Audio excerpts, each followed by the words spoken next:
Our chief Washington correspondent, Jon Karl, is here. He's out with a new book called Betrayal, the final act of the Trump show. Jon, thanks for coming in this morning. You know, like you, I covered the Trump administration intensely, especially in those days after the last election. But it's only in reading your book that I realized that it was even worse than a lot of us thought. George, I think we got really close to losing it all. I mean, we knew it was terrible. We knew that we had reached a point of crisis in our country. We saw those people invade the Capitol. But what I learned in going back over this is that Trump almost succeeded in disrupting the transition of power. It was not a peaceful transition of power, but he almost succeeded in disrupting Joe Biden's inauguration on the 20th. And if it weren't for the actions of a few people who acted bravely by doing what they were required to do by law, but by defying the President of the United States, it could have been much worse. You have a lot of new details about the kind of pressure that Vice President Mike Pence was facing. Mike Pence was under extraordinary pressure, and it came from all quarters. It came from obviously Donald Trump himself, and I go through and I detail the ways in which he turned the screws on Pence every single day in that week leading up to January 6th, about how the Chief of Staff, Mark Meadows, was involved with this.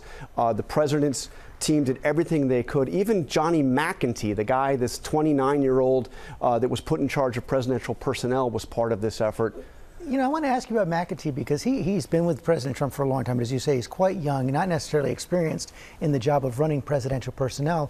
But in these final months of the Trump White House, he had extraordinary power. He became, you know, he got this job, head of presidential personnel, basically the most important HR department in the world, right? This is in charge of all federal employees in the executive branch. And as the then Chief of Staff, Mick Mulvaney, said at the time, you know, here's a guy who has never hired a person in his life put in charge of hiring for all of the executive branch. But what he did during the year of 2020 is he went through and systematically with his team, most of these people were in their 20s, and conducted a purge of the executive branch, removing anybody, firing, intimidating people who dared to question anything Donald Trump was doing. I want to go back to Mike Pence. You have some new details as well. You had a conversation with President Trump about the kind of pressure Pence was facing that day, including those chants, "Hang Mike Pence," outside the Capitol. Were you worried about him during that siege? Were you worried about his safety? No, I thought he was well protected, and I had heard that he was in good shape. No, you heard those chants. That was terrible. I mean, you know, he could have. Well, the people were very angry. They're saying, "Hang Mike Pence." Because it's common sense, John. It's common sense that you're supposed to protect. How can you, if you know a vote is fraudulent, right? Yeah. How can you pass on a fraudulent vote to Congress? Extraordinary that he was defending those chants. I mean, George, there were so many things in the course of reporting this book that I really just couldn't believe. I mean, things that I learned in going through and reconstructing the events. That was one.